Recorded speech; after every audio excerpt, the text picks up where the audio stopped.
Good morning everyone. નમસ્કાર વિદ્યાર્થી મિત્રો, આપ સૌ કુશળ મંગળ હશો. ધોરણ 9માં કોમ્પ્યુટરમાં લાસ્ટ જે સેશન હતું એમાં આપણે લેસન 4 મેમરી સંગ્રહ કરવાના એકમો અને ડેટા નિરૂપણ વિશે લેસન ચાલુ કરેલ હતું. તેમાં આપણે ફર્મવેર સુધી જોયું હતું. હવે એમાં જ આપણે આગળ જોશું. લાસ્ટ જે સેશન હતું તેમાં પ્રાઇમરી મેમરી એટલે શું, તેમાં રેમ, રોમ, એના પ્રકાર, એના વિશે આપણે જોયું હતું. હવે ફર્મવેરમાં આપણે થોડું આગળ જોશું. સામાન્ય રીતે ફર્મવેર હાર્ડવેરના નિયંત્રણ અને હાર્ડવેરનો ઉપયોગ કરવાની સગવડ આપવા જેવા કાર્યો પૂરા પાડે છે. આ કારણથી સામાન્યતઃ ઉપયોગકર્તાને એટલે કે યુઝરને ફર્મવેરમાં ફેરફાર કરવાની છૂટ આપવામાં આવતી નથી.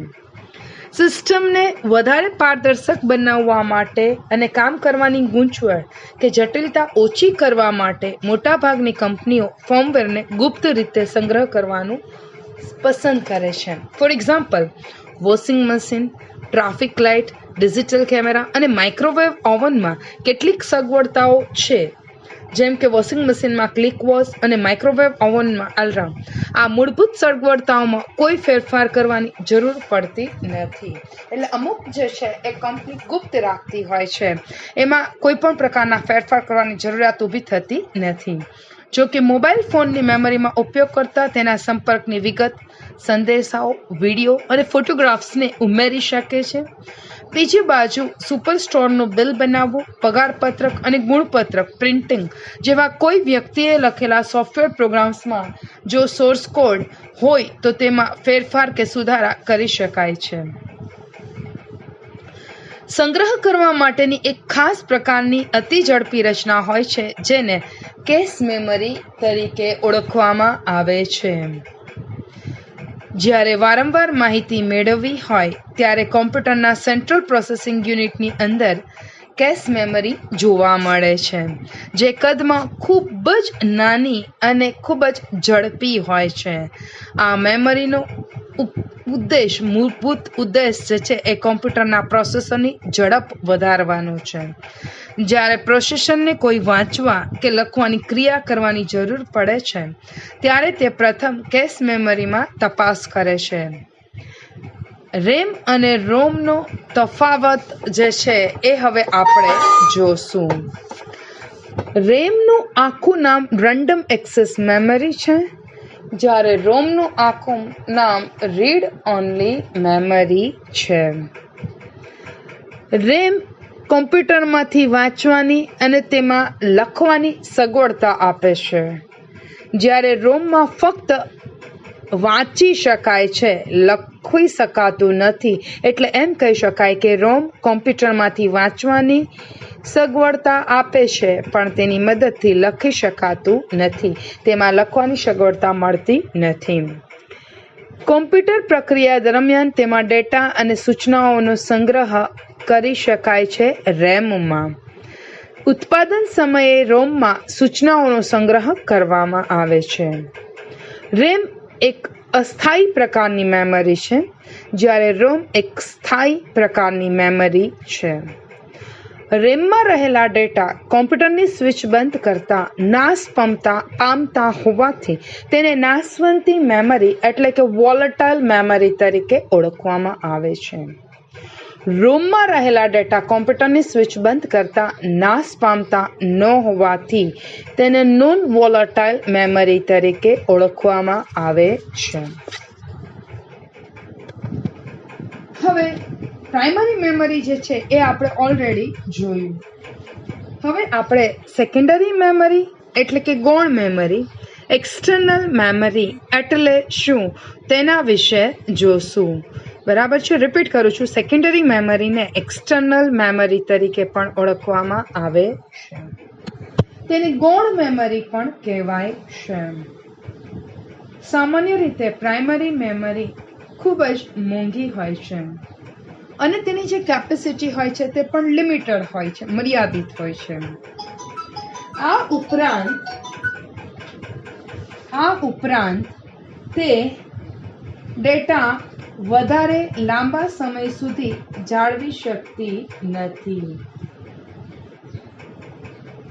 જો કે ડેટા અને સૂચનાઓને ભવિષ્યમાં વાપરી શકાય તે માટે તેનો વધારે સમય સુધી સંગ્રહ કરવાની જરૂર પડે છે. કારણ કે કોમ્પ્યુટરની સ્વિચ બંધ કરીએ એટલે પ્રાઇમરી મેમરીમાં જે ડેટા હોય એ નાશ પામે છે. એટલે સમયાંતર સુધી, લાંબા સમય સુધી તેને સાચવવા માટે સેકન્ડરી મેમરીનો ઉપયોગ કરવો પડે છે. જો કે ડેટા અને સૂચનાઓને ભવિષ્યમાં વાપરી શકાય તે માટે આપણે તેનો વધારે સમય સુધી સંગ્રહ કરવાની જરૂર પડે છે. અને એ જ માટે સેકન્ડરી મેમરીનો ઉપયોગ થાય છે. સેકન્ડરી મેમરી અથવા તો સેકન્ડરી સ્ટોરેજ સાધનો. સેકન્ડરી મેમરી વિપુલ એટલે બહુ બલ્ક ક્વોન્ટિટીમાં, બહુ લાર્જ અમાઉન્ટમાં કોઈ પણ માહિતી, ડાટા, સૂચનાઓનો સંગ્રહ પરમેનન્ટ બેઝ ઉપર કરે છે. હાર્ડ ડિસ્ક, સીડી એટલે કે કોમ્પેક્ટ ડિસ્ક, ડીવીડી એટલે ડિજિટલ વર્સેટાઇલ ડિસ્ક અને પેન ડ્રાઈવ એ ખૂબ જ પ્રખ્યાત સેકન્ડરી સ્ટોરેજ ડિવાઇસ છે. આમાંથી તમે બધાએ બધું જોયું હશે, પણ નહીં જોયું હોય કાંઈ પણ સીડી ડીવીડી કદાચ ના જોયું હોય તો તમે કોમ્પ્યુટર લેબમાં આવશો ત્યારે હું તમને દેખાડીશ. તમે પેન ડ્રાઈવથી તો બધા પરિચિત જ છો. કોમ્પ્યુટરના પ્રોસેસર સેકન્ડરી મેમરીનો સીધો ઉપયોગ કરી શકતા નથી અને તે માટે કોમ્પ્યુટરના ઇનપુટ કે આઉટપુટ ચેનલ્સના ઉપયોગની જરૂર પડતી હોય છે. આ પ્રકારની મેમરી પ્રાઇમરી મેમરી કરતાં ધીમી હોય છે, પણ તેની સંગ્રહ ક્ષમતા ખૂબ જ સારી હોય છે. તદ ઉપરાંત સેકન્ડરી મેમરી સ્થાયી પ્રકારની એટલે કે નોન વોલેટાઇલ મેમરી છે. કોમ્પ્યુટર બંધ કર્યા પછી પણ તેનો ડેટા, ઇન્ફોર્મેશન નાશ પામતી નથી, બદલી જતી નથી. સેકન્ડરી મેમરી જે છે અથવા તો સેકન્ડરી સ્ટોરેજ જે છે તેને ઓક્ઝિલરી મેમરી તરીકે પણ ઓળખવામાં આવે છે. એટલે આમ જોઈએ તો કોમ્પ્યુટરની મેમરી બે પ્રકારની હોય, પ્રાઇમરી મેમરી અને સેકન્ડરી મેમરી. પ્રાઇમરી મેમરી પાછી બે પ્રકારની હોય છે, રેમ અને રોમ. રેમ પાછી બે પ્રકારની હોય, SRAM અને DRAM. રોમ પાછી 3 પ્રકારની હોય, પ્રોમ. આમ તો એના પણ પેટા પ્રકાર પડતા હોય, પણ આપણે મેઇન જ જોશું. રોમ 3 પ્રકારનું, પ્રોમ, EEPROM અને ડબલ EEPROM, બરાબર છે. અને સેકન્ડરી મેમરી જે છે એમાં હાર્ડ ડિસ્ક, સીડી, ડીવીડી, પેન ડ્રાઈવ, મેમરી કાર્ડનો સમાવેશ કરી શકાય. હવે આખા નામ એક વખત આપણે એમાં જે હું અત્યારે જે બોલી એના આપણે જોઈ લઈએ. રેમ એટલે રેન્ડમ એક્સેસ મેમરી. રોમ એટલે રીડ ઓનલી મેમરી. SRAM એટલે static random access memory. DRAM એટલે dynamic random access memory. PROM એટલે પ્રોગ્રામેબલ રીડ ઓનલી મેમરી. નોટ રિસ્ક, read only memory. EPROM erasable programmable read only memory. Double EEPROM એટલે electrically erasable programmable read only memory. HD એટલે hard disk. CD એટલે compact disc. DVD એટલે digital versatile disc. આ તમામના આખા નામ જે છે એ હું બોલી ગઈ છું, બરાબર છે. એટલે આઈ ડોન્ટ થિંક કે તમને કાંઈ પ્રોબ્લેમ થાય. Okay, hard disk. હવે વારાફરતી આપણે સેકન્ડરી સ્ટોરેજ ડિવાઇસ જે છે એ આપણે જોવાના રહેશે. એમાં સૌ પ્રથમ જે છે એ હું હાર્ડ ડિસ્ક લઉં છું. Okay, clear everyone? ઓકે, હવે આપણે જે ચર્ચા કરશું તે હાર્ડ ડિસ્કની કરવાની રહેશે. ઓકે, હાર્ડ ડિસ્ક જે છે એ એક ધાતુની એક અથવા તો વધારે કઠણ તકતીઓ કે જેને પ્લેટર્સ તરીકે ઓળખવામાં આવે છે, તે પ્લેટર્સની મદદથી બનેલી હોય છે. આ તકતીઓ ઉપર મેટલ ઓક્સાઇડમાં પડનું આવરણ ચડાવેલ છે, જેના કારણે તે તકતીઓની સપાટી ઉપર ચુંબકીય રીતે ડેટાનો સંગ્રહ કરી શકે છે. હાર્ડ ડિસ્ક જો તમે નહીં જોઈ હોય તો કોમ્પ્યુટર લેબમાં આવશો ત્યારે હું તમને દેખાડીશ. તકતીઓની ઓક્સાઇડ,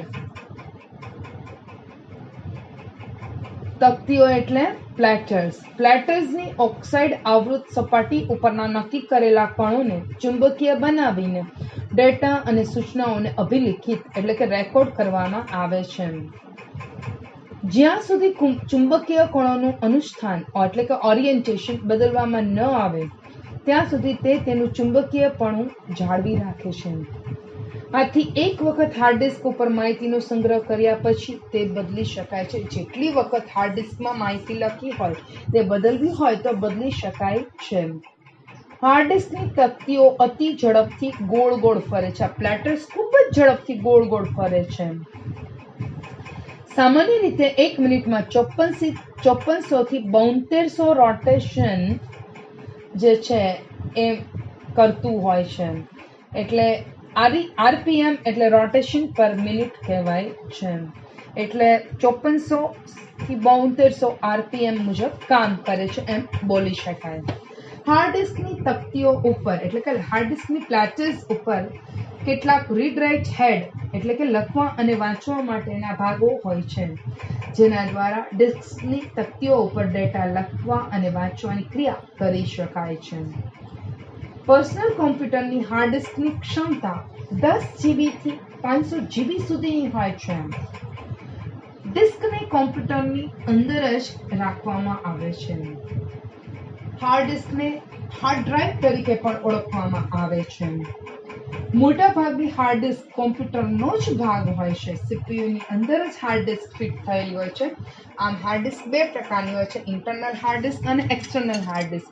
જે સીપીયુની અંદર ફિટ ના થયેલી હોય તેને એક્સટર્નલ હાર્ડ ડિસ્ક કહેવાય છે. કોમ્પ્યુટરની બહાર પણ અલગ અલગ ક્ષમતાવાળી હાર્ડ ડિસ્ક 350 GB, 500 GB અને 1 GB સુધીની જોવા મળે છે. બરાબર છે? ઓકે. હવે આવે છે સીડી એટલે કે કોમ્પેક્ટ ડિસ્ક. સીડીને ઓપ્ટિકલ ડિસ્ક તરીકે પણ ઓળખવામાં આવે છે. સીડી 4.75 ઇંચ વ્યાસની સપાટ, ગોળ અને સરળતાથી એક જગ્યાએથી બીજી જગ્યાએ લઈ જઈ શકાય તે પ્રકારનો સંગ્રહ કરવાનું માધ્યમ છે. સંગીતની ઓડિયો સીડી તમારે બધાએ જોઈ જ હશે. શાબ્દિક માહિતી, ગ્રાફિક્સ અને વિડીયો જેવા ડેટા સીડી ઉપર રાખી શકાય છે. એટલે કોઈ પણ પ્રકારની માહિતીનો સંગ્રહ આપણે સીડી ઉપર કરી શકીએ છીએ. સામાન્ય રીતે સીડીમાં 650 MB ડેટા સંગ્રહ કરવાની ક્ષમતા હોય છે. એટલે પિક્ચરની જો તમે સીડી તમને ખ્યાલ હોય તો પિક્ચરની સીડી એક પિક્ચર માટે 2 સીડી જોઈએ. કેમ? તો કે 650 MB ની જેની ક્ષમતા હોય છે માટે, અને પિક્ચર 650 MB માં જો આવે તેનું રિઝોલ્યુશન જે છે એનું આઉટપુટ સારું જોવા મળે નહીં. બરાબર છે? ઓકે. એટલે 650 MB વાળી 2 સીડી 650 MB વાળી 2 સીડી હોય તો પિક્ચર આપણે સીડીમાં જોઈ શકીએ. પણ ડીવીડીની કેપેસિટી સંગ્રહ ક્ષમતા વધારે છે એટલે એક જ ડીવીડીમાં 4 મૂવી આપણે સ્ટોર કરી શકીએ. હાર્ડ ડિસ્ક કરતાં અલગ સીડી એ ઓપ્ટિકલ સ્ટોરેજ માધ્યમ છે. લેઝર લાઇટના પ્રકાશ વડે સ્ટોરેજ મીડિયમ ઉપર ડેટા લખવામાં આવે છે. ડિસ્કની સપાટી ઉપર પિટ્સ એન્ડ લેન્સ ઢબથી ડેટા લખી શકાય છે. ઓપ્ટિકલ મીડિયમ ઉપરના પિટ્સ કાયમી હોય છે. આથી ડેટામાં ફેરફાર કરી શકાય નહીં. ઓપ્ટિકલ મીડિયા બહુ ટકાઉ હોય છે. તે ચુંબકીય માધ્યમની જેમ ડેટામાં ફેરફાર કરવાની સગવડતા આપતું નથી. એક સીડી પહેલા પણ એક ડિવાઇસ આવી ગયું હતું, ફ્લોપી, જેનો ઉલ્લેખ આપણે પાઠ્યપુસ્તકમાં નથી, પણ એની સંગ્રહ ક્ષમતા ફક્ત 1.44 MB અથવા તો 1.2 MB ની જ ફ્લોપી ડિસ્ક જોવા મળતી. ફ્લોપી ડિસ્ક ચલાવવા માટે ફ્લોપી ડ્રાઈવ હોવું જોઈએ. પણ સૌપ્રથમ જ્યારે સીડી નહોતું, ડીવીડી નહોતી, ત્યારે એ ફ્લોપીનો ભરપૂર ઉપયોગ થતો. ફ્લોપી દેખાવમાં ચોરસ આકારની જોવા મળતી.